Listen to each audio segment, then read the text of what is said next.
Most cat owners believe they're doing everything right, but some everyday habits, things you do without even thinking, can slowly damage your cat's health and break their trust in you.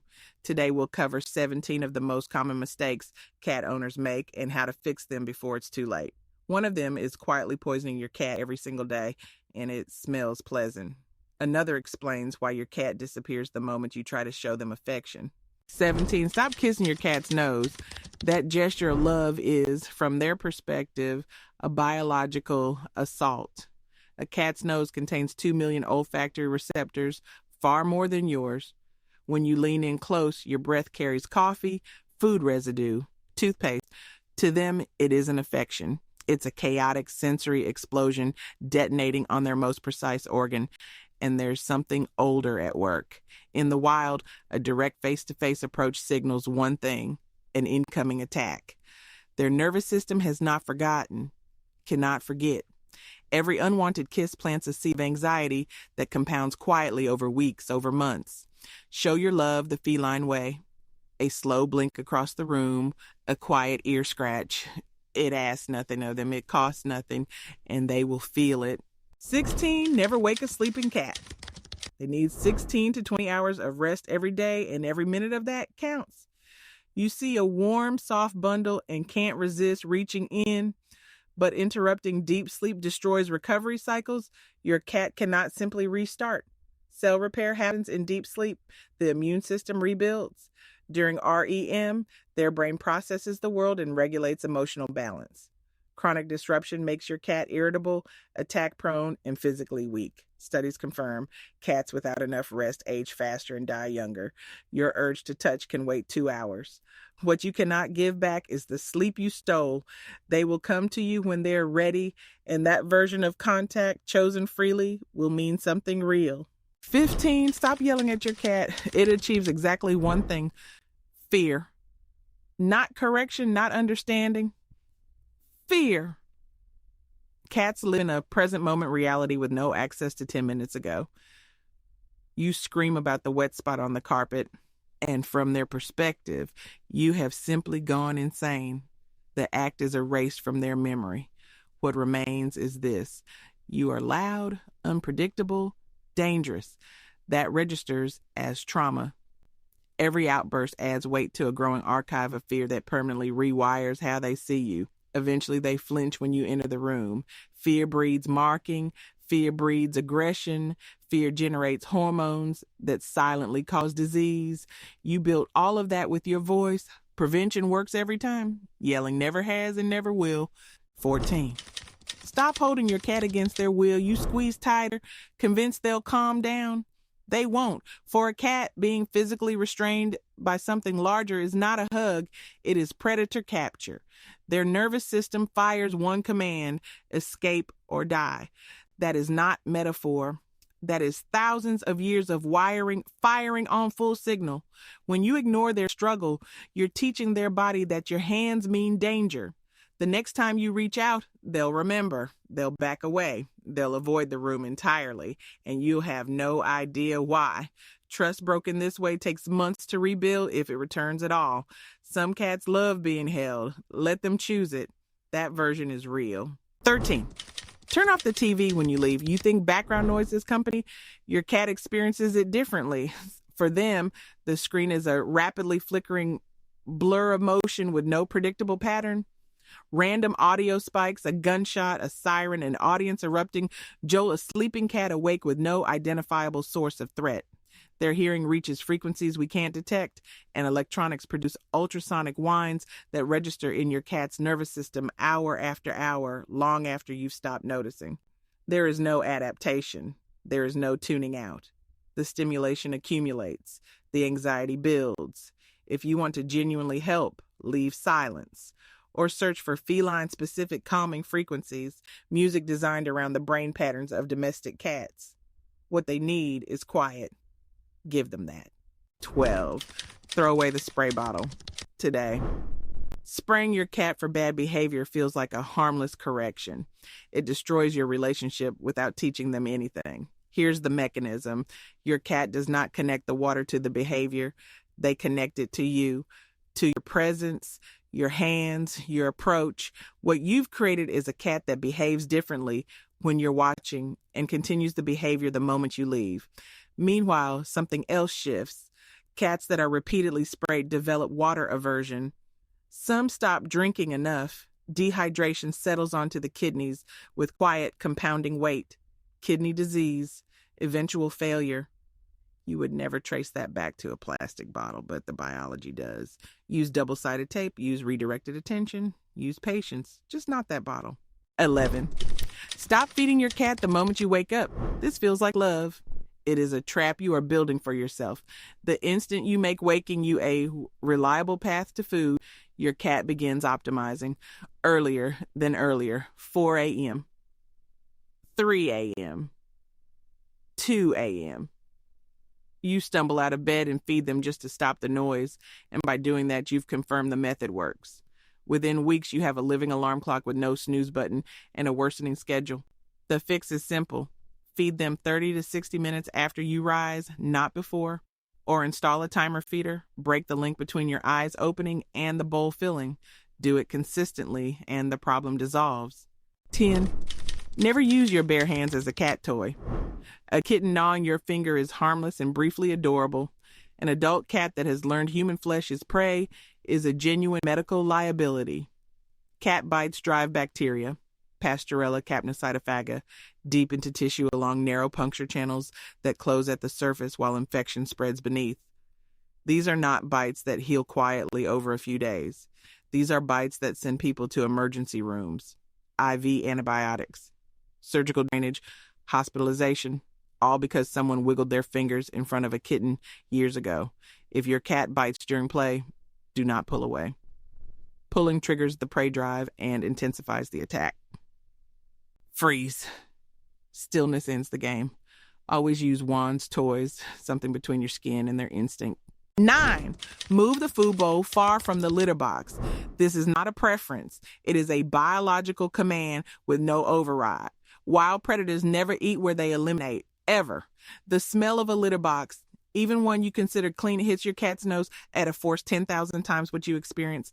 Appetite drops, water intake drops, dehydration follows, crystallization, stones, kidney failure. This is a well-documented sequence, and it is entirely preventable. There's a second problem. If the proximity is too close, some cats simply stop using the box altogether, seeking somewhere that doesn't violate this instinct. Different rooms, 5 meters minimum, water separate from food, separate from litter. These aren't suggestions. They're the basic spatial requirements of your cat's health. 8. Stop touching the belly when your cat show it. You see that soft exposed stomach and reach in automatically. 1 second later, 4 puncture wounds and no idea what triggered it. Here's what happened. Your cat showed the highest form of feline trust, an exposed belly, every vital organ unprotected. In the wild, that position means death if the wrong animal notices. They weren't asking for contact. They were expressing safety. When you reached in, their instinct, faster than thought, older than domestication, fired to protect what's underneath. They've now learned one thing. Showing trust around you leads to pain. Next time they won't show it. Few cats tolerate belly contact. Read the ones that do. Never assume an exposed belly is an invitation. It never is. 7. Pay attention to subtle shifts in your cat's behavior. Cats are evolutionary masters at concealing illness. Weakness in the wild means becoming prey, so the concealment is total and completely automatic. By the time your cat clearly shows they're suffering, the disease has typically been running for weeks, sometimes months. Early signals are nearly invisible. Eating slightly less, grooming differently, skipping a chair they used every day, vocalizing at 3 a.m. These aren't moods, they are clinical indicators. Write them down with dates. Show the list to your vet. Twice yearly checkups are not optional. They are the only mechanism that catches problems before they become emergencies. Your cat is designed to hide pain. Be the owner who looks anyway. 6. Remove every essential oil diffuser from your home. No exceptions. Your cat's liver lacks the enzyme family, glucuronal transferases, required to metabolize the aromatic compounds in most essential oils.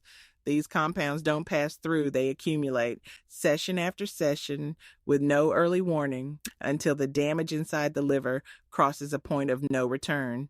Tea tree, eucalyptus, peppermint, citrus, all of them. Even airborne vapor settles on your cat's fur, and every grooming session deposits more of it directly into their bloodstream. When symptoms finally appear, drooling, tremors, coordination loss, you are not catching it early. You are seeing the end stage, no diffuser, no surface application, no cat-safe blends. There is no safe aromatic oil environment for a cat. What they need is clean air. 5. Never leave a window open without a steel-reinforced screen. High-rise syndrome is a documented clinical category treated in vet emergency rooms every spring without fail. Cats are not immune to falls. They are extraordinary hunters, and they still lose footing on ledges chasing birds. The riding reflex exists. It also requires time to activate. From a low window, that time doesn't exist. From extreme heights, the impact exceeds what their bones can absorb. Broken jaws, shattered pelvis, internal bleeding. Every spring, the same cases, the same oversight. A standard mosquito mesh will not hold your cat. They will push through or fall with it.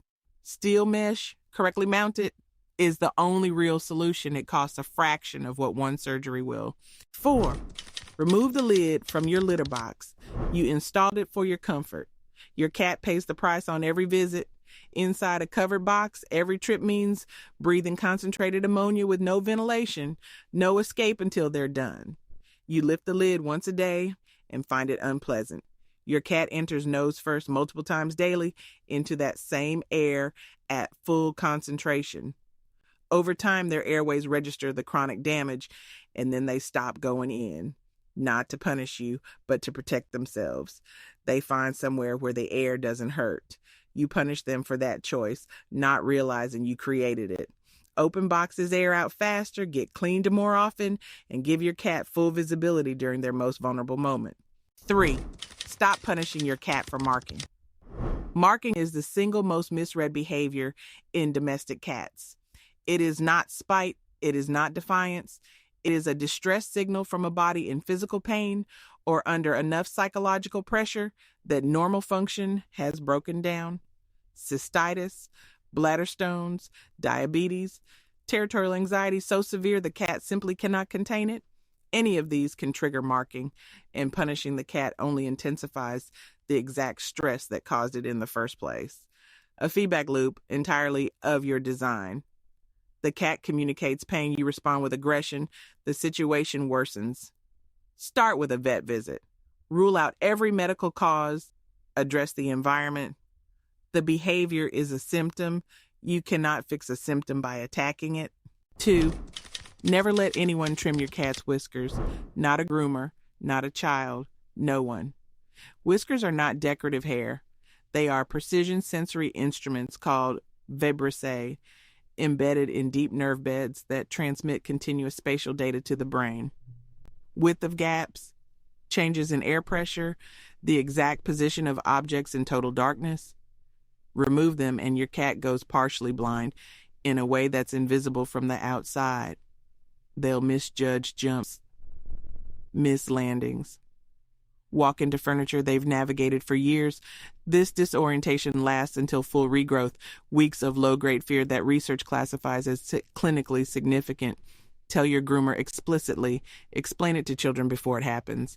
Whiskers are not aesthetic. They are organs. Treat them accordingly. 1. Stop giving your cat milk. The image is cultural myth, not biology. The moment a kitten stops nursing, lactase production drops sharply. Most adult cats have lost the enzymatic capacity to process lactose long before you pour that first saucer. What follows is not pleasure. It's fermentation, bloating, cramping, and diarrhea that strips the intestinal lining of its ability to absorb nutrients over time. Your cat may drink it eagerly. Flavor response and digestive tolerance are completely separate systems. Eagerness is not safety. Watch what happens in the hour that follows, not the moment of drinking.